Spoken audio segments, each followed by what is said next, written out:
Nakauwi na sa Pilipinas ang 21 tripulanting Pinoy na sakay ng barkong inatake ng grupong Houthi. Pero ang isa pa nilang kasamahan hindi pa natatagpuan. May report si Sandra Aguinaldo.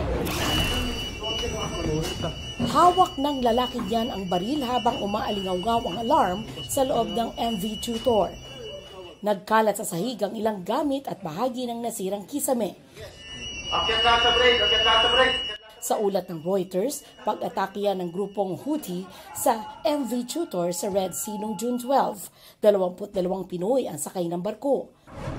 Matapos ang pag-atake, ganito raw ang tiniis nilang sitwasyon. Parang sardinas, parang nasa kulungan, pwedeng lumabas.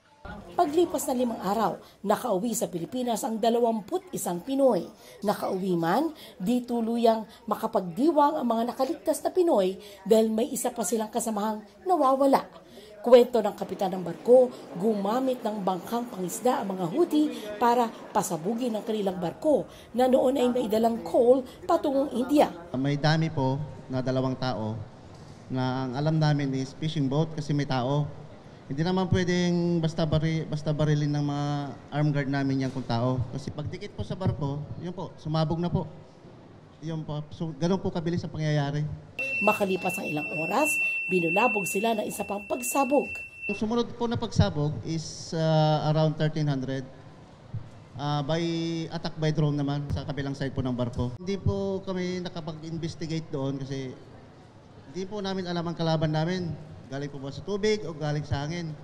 Nang magbilang daw ng tao, kulang ng isa na posible raw nasa engine room. Before po kami umalis, chinek po namin kung gusto namin, kung lumutang man lang yung bangkay niya, makuha namin. Pero wala po kaming nakitang lumutang na bangkay. Itinuturing muna siyang missing, sabi ni Department of Migrant Workers Secretary Hans Kakdak. Nakausap na raw ng DMW ang pamilya nito pero hindi raw muna papangalanan. Nasa dagat pa ang MV Tutor habang ang lahat ng crew nito ay nailigtas ng international forces at dinala sa barko ng Amerika. No one is injured. Majority of them, nung kausap ko kanina, para silang na battle shock, so yung post-traumatic stress.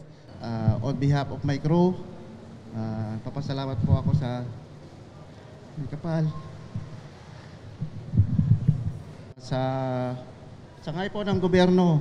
Maraming salamat din po sa aming kumpanya, US Navy. Inilabas ng rebeldeng grupong Houthi ang video ng pag-atake nito sa barkong may sakay na 22 Pinoy sa Red Sea.